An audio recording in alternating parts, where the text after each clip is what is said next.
ನಗರದಲ್ಲಿ junior college ಉಪನ್ಯಾಸಕರ ನಡುವೆ ಹೊಡೆದಾಟ, ಜಿಲ್ಲಾಸ್ಪತ್ರೆಗೆ ದಾಖಲು. ಕೋಲಾರ ನಗರದ ಸರ್ಕಾರಿ ಜೂನಿಯರ್ ಕಾಲೇಜು ಉಪನ್ಯಾಸಕರು ಮಂಗಳವಾರ ಬೆಳಗ್ಗೆ 11:30 ಸಮಯದಲ್ಲಿ ಕಾಲೇಜಿನಲ್ಲಿ ಹೊಡೆದಾಡಿಕೊಂಡಿದ್ದಾರೆ. ಜಿಲ್ಲಾ ಕನ್ನಡ ಸಾಹಿತ್ಯ ಪರಿಷತ್ ಮಾಜಿ ಅಧ್ಯಕ್ಷರು ಆಗಿರುವ ಜೆ.ಜಿ. ನಾಗರಾಜ್ ಹಾಗೂ ನಾಗನದ ಕೆಂಪರಾಜ್ ನಡುವೆ ಜಗಳ ನಡೆದಿದೆ. ಕನ್ನಡ ಉಪನ್ಯಾಸಕರಾದ ನಾಗರಾಜ್ ಅವರ ಮುಖ ಊದಿಕೊಂಡಿದ್ದು ಎಸ್ಎನ್ಆರ್ ಜಿಲ್ಲಾಸ್ಪತ್ರೆಯಲ್ಲಿ ಚಿಕಿತ್ಸೆ ಪಡೆಯುತ್ತಿದ್ದಾರೆ. ರಾಜ್ಯಶಾಸ್ತ್ರ ಉಪನ್ಯಾಸಕ ನಾಗನದ ಕೆಂಪರಾಜುರವರು ಹಲ್ಲೆ ನಡೆಸಿದರು ಎಂದು ನಾಗರಾಜ್ ಆರೋಪಿಸಿದರು.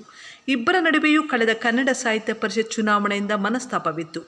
ಜಿಲ್ಲಾ ಕನ್ನಡ ಸಾಹಿತ್ಯ ಪರಿಷತ್ ವಿಚಾರವಾಗಿ ಇಬ್ಬರು ಪರಸ್ಪರವಾಗಿ ಆರೋಪಗಳನ್ನು ಮಾಡುತ್ತಾ ಬರುತ್ತಿದ್ದರು. ಸದ್ಯ ಕಾಲೇಜು ಆವರಣದಲ್ಲಿಯೇ ಇಬ್ಬರ ನಡುವೆಯೂ ಗಲಾಟೆಯಾಗಿ ಇದೀಗ ಇಬ್ಬರೂ ಜಿಲ್ಲಾಸ್ಪತ್ರೆಗೆ ದಾಖಲಾಗಿದ್ದಾರೆ. ಕೆಟ್ಟದಾಗಿ ಸಾವಿರಾರು ಜನ ಮೆಸೇಜ್ ಡೈಲಿ ಹಾಕ್ತಾರೆ. ನಾನು ರಿಕ್ವೆಸ್ಟ್ ಮಾಡ್ಕೊಂಡಿದ್ದೀನಿ ಬೇಡ ಅಂತ. ಆಫೀಸಲ್ಲೆಲ್ಲ ಕೆಟ್ಟದಾಗಿ ಮಾತಾಡ್ತಾರೆ, ನಮ್ಮನ್ನು ಬೆದರಿಸ್ತಾರೆ, ತುಳಿದಾಕ್ತೀನಿ, ಸಾಯಿಸ್ತೀನಿ ಅಂತಾರೆ. ಈ ಥರ ಎಲ್ಲ ಪದಗಳು ಬಳಸ್ತಾರೆ.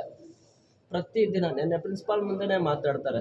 ಸಣ್ಣ ಜಾತಿಗಳವರೆಲ್ಲ ಹಾಗೆ ಹೀಗೆ ಅಂತೇಳಿ ಜಾತಿ ವ್ಯವಸ್ಥೆ, ನಾನು ಬಣ್ಣ ಮತ್ತು ಇಷ್ಟೇ ಇದೆಯಾ ಹೊಡೆದಾಕ್ತೀನಿ ಅಂತಾನೆ.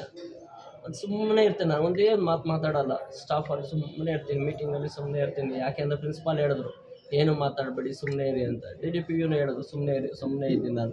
ನಮ್ಮ ಸ್ನೇಹಿತರಲ್ಲೇ ಹೇಳಿದ್ರು, ಸರ್ ಅವ್ರು ಏನಾದರೂ ಮಾಡ್ಕೊಂಡು ಸುಮ್ಮನೆ ಇರಿ ಅಂತ. ಒಂದೇ ಒಂದು ಮೆಸೇಜ್ಗೆ ನಾನು ರಿಪ್ಲೈನೇ ಕೊಟ್ಟಿಲ್ಲ. ನೀವು ಸಹ ಗಮನಿಸಿರ್ಬೋದು. ನಾನು ಯಾವುದಕ್ಕೂ ಮಾತಾಡೋಲ್ಲ. ಸಾಹಿತ್ಯದ ಕಾರ್ಯಕ್ರಮಗಳಿಗೆ ಕಡಿಮೆ ಮಾಡ್ಕೊಂಡ್ಬಿಟ್ಟಿದ್ದೀನಿ ಇದರಿಂದ. ನಾನಾಯಿತು, ನನ್ನ ಕೆಲಸ ಆಯಿತು. ಬಟ್ ಇವತ್ತು ರಾತ್ರಿ ಮೆಸೇಜ್ಗಳೆಲ್ಲ ಜಾಸ್ತಿ ಹಾಕಿದ್ರಿಂದ ಬೇಡ ನಾಗಣ್ಣ, ದಯಮಾಡಿ ಇದೆಲ್ಲ ನಾವು ಲೆಕ್ಚರರ್ಸ್ ಈ ಥರದ್ದೆಲ್ಲ ಮಾಡಬಾರ್ದು ಅಂತ ಹೇಳಿದ್ದಕ್ಕೆ ಮಾತು ಬೆಳೆದು ಪಠಾರ್ ಅಂತ ಹೊಡೆದ್ಬಿಡ್ತಾರೆ. ಇವೆಲ್ಲ ಊದ್ಕೊಂಡ್ಬಿಟ್ಟು ಕಿವಿಗೆಲ್ಲ ಹೊರಗಡೆ ಪ್ರಾಬ್ಲಮ್ ಆಗಿದೆ. ಇದೆಲ್ಲ ಸಹ ಕಾಲೇಜಲ್ಲೇ ಇದೆ. ನಾನೇ ಹ್ಯಾಂಡಲ್ ಮಾಡಿದ್ದಾರೆ. ನನಗೆ ಭಾಳ ಅವಮಾನ ಮಾಡಿ ನನಗೆ ತೇಜೋವಧೆ ಮಾಡಿದ್ದಾನೆ. ಅದರ ಜೊತೆಗೆ ನನಗೆ ಯಾರಾದರೂ ಮುಂದ್ಗಡೆ ಯಾರು ಇಲ್ಲದೇ ಇರೋ ಟೈಮಲ್ಲಿ ನನಗೆ ಕೆಟ್ಟದಾಗಿ ಮಾತಾಡೋದು, ನನ್ನ ಉದ್ಯೋಗ ಎಲ್ಲ ಮಾಡ್ತಾ ಇದ್ದಾನೆ. ಇದ್ರ ಬಗ್ಗೆ ನಾನು ಇಲಾಖೆಗೆ ಆಗಲೇ ಕಂಪ್ಲೇಂಟ್ ಮಾಡಿದ್ದೆ. ಮಾನನಷ್ಟ ಮೊಕದ್ದಮೆಗೂ ನಾನು ಇಲಾಖೆ ಪರ್ಮಿಷನ್ ಕೇಳಿದ್ದೀನಿ, ಇನ್ನೂ ಕೊಟ್ಟಿಲ್ಲ. ಕೊಟ್ಟಿದ್ದಾನೆ. ಅವರು ಬುದ್ಧಿ ಹೇಳಿದ್ದಾರೆ. ಆ ಬುದ್ಧಿ ಹೇಳಿದವರು ಬೆಳಗ್ಗೆ ಬಂದ ನನಗೆ ಭುಜ ಹೊಡ್ಕೊಂಡು ಭುಜಕ್ಕೆ ಹೊಡಿತ. ನಾನೇನು ಮಾತಾಡಲಿಲ್ಲ. ಮೋಸ್ಟ್ಲಿ ಬರುವಾಗ ಇಬ್ಬರಿಗೂ ಟಚ್ ಆಗಿರ್ಬೇಕು ಅಂದ್ಕೊಂಡೆ ನಾನು. ಸುಮ್ಮನೆ ಯಾಕಂದ್ರೆ ಅವರು ಬಂದ ಜೊತೆಲೇನೆ ಬಂದಾಗ ನಾನು ಆಮೇಲೆ ಸೈನ್ ಮಾಡಕ್ ಹೋದಾಗ ಬ್ಯಾಗ್ ಎತ್ತಿ ಕೂತಿದ್ದ, ಇಡೀ ನೀಲಿ ಕಲರ್ ಬ್ಯಾಗ್ ಕೆಳಗೆ ಕೂತಿದ್ದಾದ್ಮೇಲೆ ನಾನು ಸುಮ್ಮನೆ ಏನೂ ಮಾತಾಡಲಿಲ್ಲ. ನಾನು ಸೈನ್ ಮಾಡಿದೆ. ನಾನು ಇದು ಅದು CC ಕ್ಯಾಮ್ರಲ್ಲಿ ಇದೆ ಇರುತ್ತೆ. ಆಮೇಲೆ ತಿರುಗಿ ಮತ್ತೆ ಆ ಕಡೆ ತಿರುಗಿ ಮತ್ತೆ ಬ್ಯಾಗ್ ಕೂತಿದ್ದ. ನಾನು ಯಾವ ಸುಮ್ಮನೆ ಬಂದ್ಬಿಟ್ಟೆ. ಆಚೆ ಬಂದ್ಮೇಲೆ ಬೈಯಕ್ಕೆ ಶುರು ಮಾಡಿದೆ.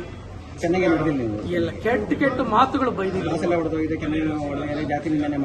ಕ್ಲಾಸ್ ಹೊಡೆದಾಕಿದೆ.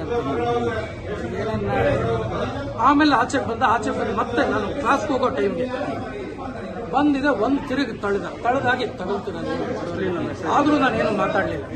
ಯಾಕೆಂದ್ರೆ ನನಗೆ ಗೊತ್ತು ಅವ್ನು ಪ್ರವೋಕ್ ಮಾಡ್ತಾ ಇದ್ದಾನೆ, ಮೋಸ್ಟ್ಲಿ ಗಲಾಟೆ ಮಾಡೋಕ್ಕೆ. ನಾನು ಮತ್ತೆ ಹೋಗೋಷ್ಟೊಳಗೆ ಬಂದಿದೆ. ಏನು ಕೈಯಲ್ಲಿ ಹಿಂಗೆ ಇಟ್ಕೊಂಡು ಬಂದು ಡೆಸ್ಟ್ರಲ್ಲಿ ಏನೋ ಡೆಸ್ಟ್ ಇರ್ಬೇಕು ಮೋಸ್ಟ್ಲಿ ಅನ್ಸುತ್ತೆ. ಇಲ್ಲಿ ಬಿತ್ತು ಏಟು ಹೊಡೆದ. ಆದರೂ ನಾನೇನೋ ಮಾತಾಡಿ ನಾನು ತರಗತಿ ಏನು ಮೆಸೇಜ್ ಕಳಿಸಿಲ್ಲ. ಅವ್ರು ಏನು ನನ್ನ ಬಗ್ಗೆ ಮಾತಾಡಿದ್ರೆ ವಿಡಿಯೋನ ಹಾಕಿ ಇದಕ್ಕೆ ನ್ಯಾಯ ಕೊಡಪ್ಪ, ಇವಾಗ ನಿನ್ನ ಮನೇಲಿ ಏನಾಗ್ತದೆ ನ್ಯಾಯ ಕೊಡು ಅಂತ ಕೇಳಿದೆ ಅಷ್ಟೇ. ಎಲೆಕ್ಷನ್ ಸೋತಿರೋ ನಿರಾಶೆ ಅಲ್ಲ. ನನ್ನ ಬಗ್ಗೆ ಮಾತಾಡಿರೋಂಥ ಕೆಟ್ಟ ಮಾತುಗಳು, ನನ್ನ ಬಗ್ಗೆ ಅಪಪ್ರಚಾರ ಮಾಡಿರೋದು, ಅದರ ಬಗ್ಗೆ ನಾನು ಈಗಾಗಲೇ ಇಲಾಖೆಗೂ ಕೂಡ ಕೊಟ್ಟಿದ್ದೀನಿ. ಇಲಾಖೆಯವರು ವೈಯಕ್ತಿಕ ಅಂತ ಹೇಳಿದ್ರೆ ಡಿಫಾಮೇಷನ್ ಕೇಸ್ಗೆ ಅಪ್ಲೈ ಮಾಡಿದ್ದೀನಿ. ಅದನ್ನು ಕೇಳಿದ್ದೀನಿ, ಪರ್ಮಿಷನ್ ಕೊಟ್ಟಿಲ್ಲ ಇನ್ನು ಅವರು.